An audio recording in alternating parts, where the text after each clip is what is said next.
আমি আহিলোঁ আজি অসমৰ ঐতিহ্যমণ্ডিত ঠাই শিৱসাগৰ চাবলৈ।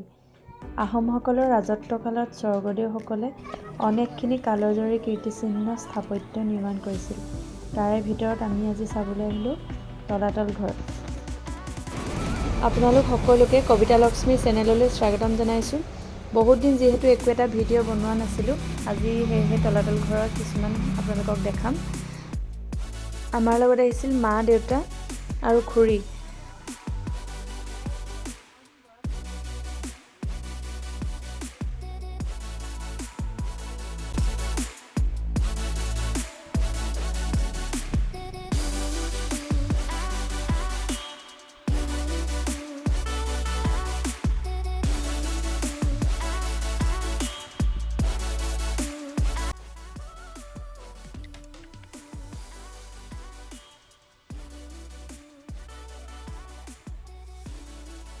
এই যে দেখিছে, এয়া এটা শিৱ মন্দিৰ। ইয়াত কেৱল ৰজাসকলে বা ৰজাৰ পৰিয়ালবৰ্গই পূজা কৰিবলৈ পাৰে। তেতিয়াৰ দিনৰ এইটো এটা শিৱ মন্দিৰ। আৰু এই যে গোল গোল দেখিছে, তেওঁলোকে বহা আসন, তাত বহি তেওঁলোকে হয়তো নিৰ্মালি লৈছিলে বা প্ৰসাদ খাইছিলে। সেইফালে যে দেখাইছিলোঁ, সেয়া শিৱ মন্দিৰ। শিৱক পূজা কৰা হৈছিল আৰু শিৱৰ বাদে এই স্থানটোত বাকী হিন্দু ধৰ্মৰ দেৱ দেৱীসকলক পূজা কৰা হৈছিল সমূহীয়াকৈ। বহুতখিনি অংশ জহি খহি গৈছে, হ'লেও সেই সময়ৰ এটা বহুত ধুনীয়া ঘৰ আৰু।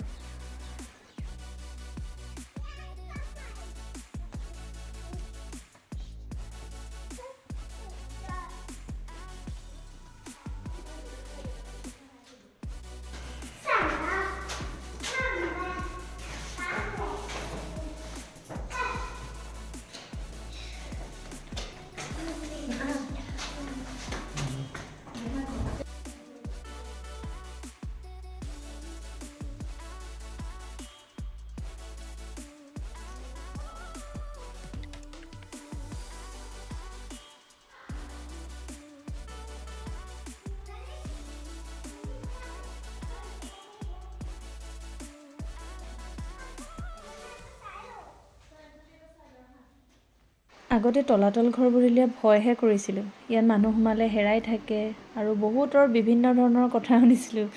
ইটো হয় সিটো হয়, বাঘ থাকে, কিন্তু সেইবোৰ ভয় সেই সৰুতে সাধু কথা। বৰ্তমান আহি গম পাইছোঁ ভয় কৰিবলগীয়া একো নাই। সুৰংগৰ ভিতৰৰ ষ্টেপবিলাক লক্ষ্মীপ্ৰিয়াক অকলে বগাবলৈ লাগে। আমাক হাততো ধৰিব নিদিয়ে।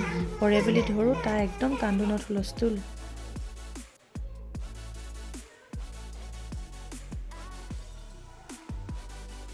তলটো কিমান আন্ধাৰ দেখিছে, একদম ভয়ংকৰ অন্ধকাৰ। মোবাইলত ফ্লাছ নজ্বলালে তলটো যাবলৈ নোৱাৰি নেদেখিয়ে।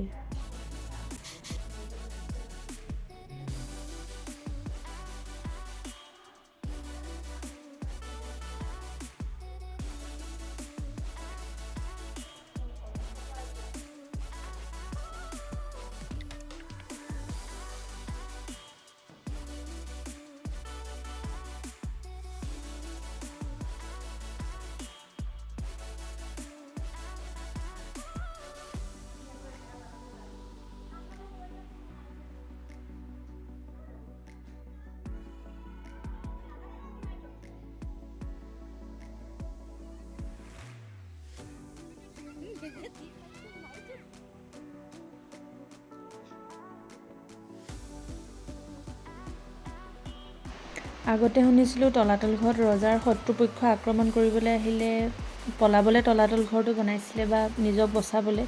পিছত গম পালোঁ ইয়াত এটা ৰাজশাসনো চলিছিলে আৰু ধুনীয়াকৈ ৰজা আছিলে, তেওঁ বেডৰুম আছে ইয়াত।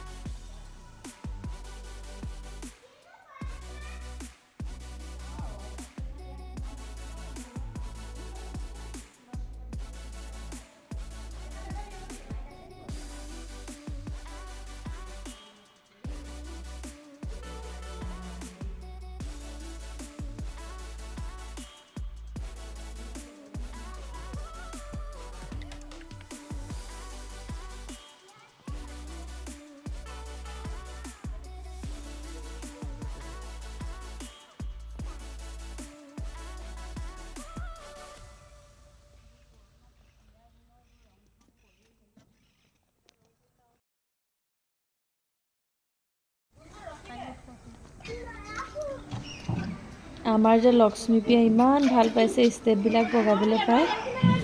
তাই গৈ ক'ব পাৰেগৈ, মোৰ ভয় লাগি যায় কেনেবাকৈ পৰে বুলি। ময়ো যে ইমান চিঞৰ বাখৰ লগাই থাকিবলগীয়া হৈছে। তাই অকণো ভয় নকৰে এইবিলাক বগাবলৈ। প্ৰথমতে আহোম ৰজা ৰুদ্ৰসিংহই ১৭৫১ চনৰ পৰা ৬৯ চনলৈকে তেওঁৰ ৰাজত্বকালত তলাতল ঘৰটো বনাইছিলে। তাৰপিছত ৰাজেশ্বৰ সিংহই এই ঘৰটো পকীকৰণ কৰিছিলে। যেতিয়া ৰাজেশ্বৰ সিংহই পকীকৰণ কৰিছিলে, ঘৰটো ৭টা মহল বনাইছিলে। বৰ্তমান 3টা মহল আছে, 4টা মহল আছিলে, কিন্তু 1950 চনৰ ভূমিকম্পত এটা মহল খহি গ'ল। এইফালে এয়া ন্যায় সোধা ফুকনচৰা, মুখ্য ন্যায়ালয় আছিলে। মুখ্য ন্যায়ালয়, আজিৰ দিনত আদালত, আৰু তেতিয়া বিচাৰবোৰ ইয়াতে হৈছিলে। এই যে ৱালখন দেখিছে, তেতিয়া দিনত ইটা জইন কৰিবলৈ যিটো মছলা বনায়, সেইটো খোৱা বস্তুৱে বনাইছিলে। হাঁহৰ কণী, বৰা চাউল, গুড়, মৌজোল, চূণ, মাটিমাহ, বৰালি মাছ আৰু বিভিন্ন ধৰণৰ বস্তু দি সেই মছলাটো বনাইছিলে। ইয়াত কোনো লোহাৰ ৰদ ব্যৱহাৰ হোৱা নাছিল। সকলোবোৰ প্ৰকৃতিৰ পৰা পোৱা বস্তুৱে বনাই আছিল। মাটিৰ তলত 3টা মহল এতিয়াও আছে। তলৰ 3টা মহললৈ যাবলৈ এটা গোপন ৰাস্তা আছিল। তাৰপিছত ব্ৰিটিছে ৰাস্তাটো বন্ধ কৰি দিছিলে। ব্ৰিটিছে যেতিয়া অসম লৈছিলে তেতিয়া তেওঁলোকৰ 4-5জন মানুহ তলৰ মহললৈ গৈ ওলাই আহিব নোৱাৰিছিল। সেইকাৰণে পাছলৈ বেলেগ মানুহ গৈ যাতে ওলাই আহিব নোৱাৰিব বুলি ব্ৰিটিছে বন্ধ কৰি দিছিলে। এই তলাতল ঘৰৰ মাটিৰ তলেৰে 2টা সুৰংগ আছিলে। এটা সুৰংগ দিখৌ নৈলৈকে আৰু আনটো সুৰংগ 10 কিলোমিটাৰ নিলকৰ গড়গাঁৱলৈকে আছিল বুলি কোৱা শুনিছিল। বৰ্তমান বাৰু এই সুৰংগ 2টা বন্ধ কৰি দিয়া হৈছে।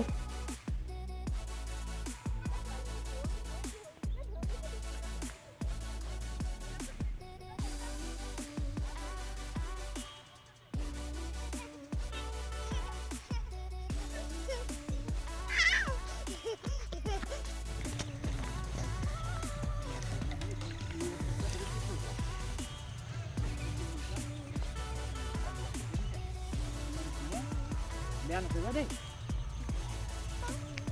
বেয়া নকৰিবা, ওইটো পোক এটা আছে। চুমা এটা খাই দিয়ক। বৰ ধুনীয়া লাগিছে ফুলখিনি দেই। পোক আছে, এইটো পোক আছে। এইবিলাকত সোমোৱা বন্ধ নেকি, নে নহয়? তুলসীমালত সোমোৱা বন্ধ হয়। হেৰি আকৌ এইবোৰ চুবলৈ মেলিবলৈ নিদিয়ে ধৰা।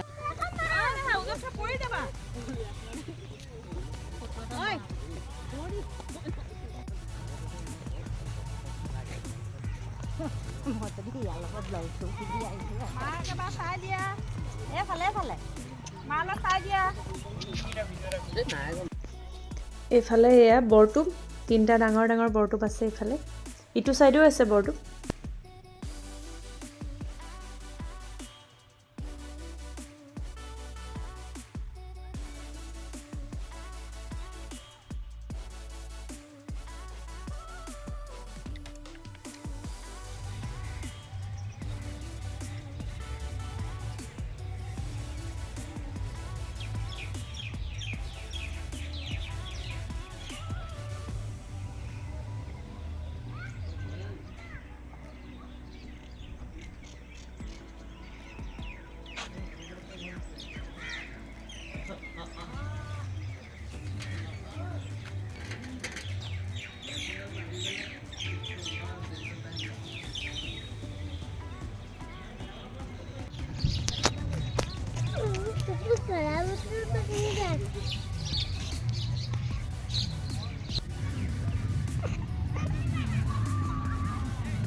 এইবাৰ আমি আহি পালোহি জয়সাগৰ পুখুৰী। অসমৰ শিৱসাগৰ জিলাত এক ঐতিহাসিক পুখুৰী, জয়সাগৰ পুখুৰী।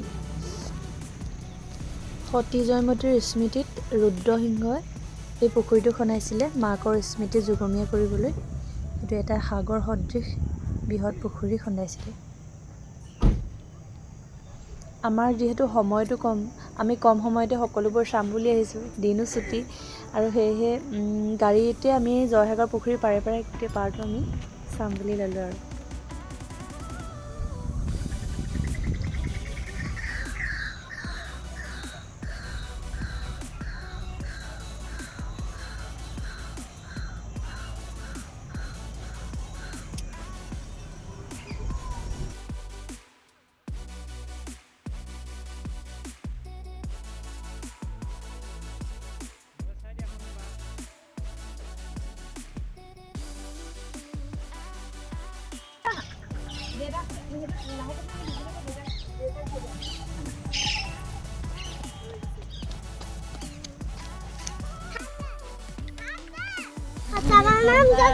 মানে ট্ৰেইনিং চেইনিংবোৰ চব কাষে কাষে ঘৰ আছে।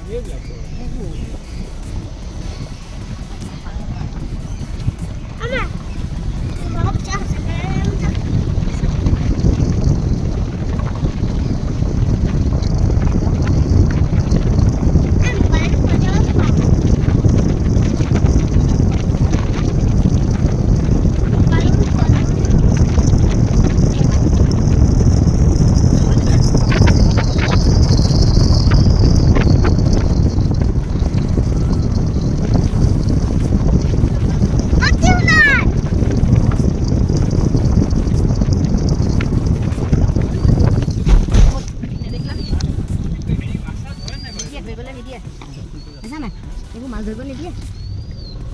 এইবোৰ চব পুৰণা বনালা, এইবোৰ চব এবাৰ পুলি আদি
বিষ্ণু মন্দিৰ।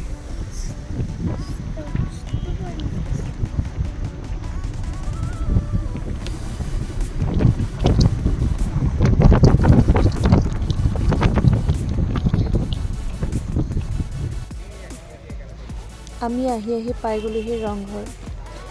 ৰংঘৰ স্বৰ্গদেউ প্ৰমত্তসিংহৰ দিনত নিৰ্মাণ কৰা হৈছিল। আৰু ৰংঘৰ হৈছে ৰাজ পৰিয়ালৰ ৰাজবিষয়াসকলে ৰঙালী বিহুৰ সময়ত অনুষ্ঠিত হোৱা ম'হৰ যুঁজ, হেং যুঁজ আদি কৰি বহুতো বিনোদনৰ কাৰ্যসূচী উপভোগ কৰিবলৈ এই ৰংঘৰত উপস্থিত হয়।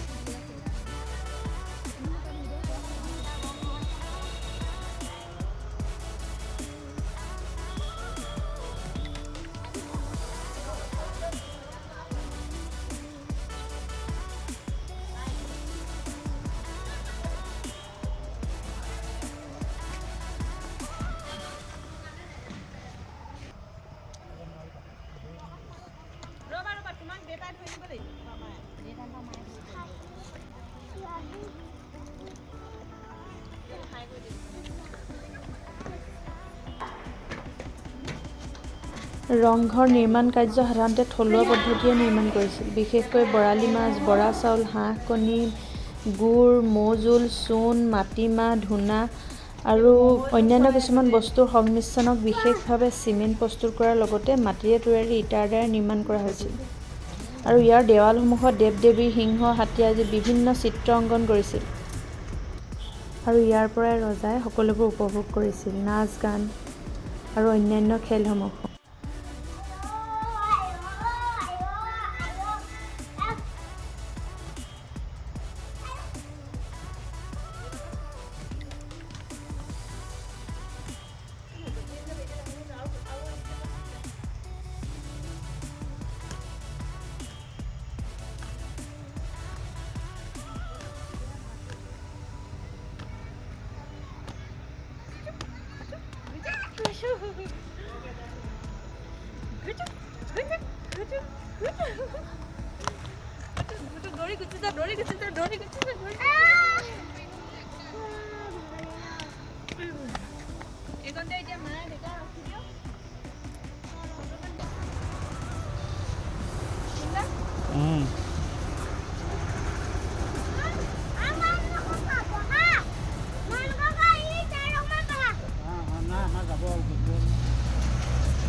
আমি আহি একেবাৰে শেষত উপস্থিত হ'লোহি শিৱদৌল। শিৱদৌল স্বৰ্গদেউ শিৱসিংহই নিৰ্মাণ কৰাইছিল আৰু শিৱসাগৰ পুখুৰী খন্দুৱাইছিল। অসমৰ সকলোবোৰ দৌলতকৈ ওখ হৈছে শিৱদৌল। আজি মোৰ ভিডিঅ'টো ইমানেই আছিল। আপোনালোকে চাই কেনে পালে মোক কমেণ্ট এটা কৰি জনাব আৰু যদি চাই ভাল পালে লাইক এটা কৰি দিব। ধন্যবাদ।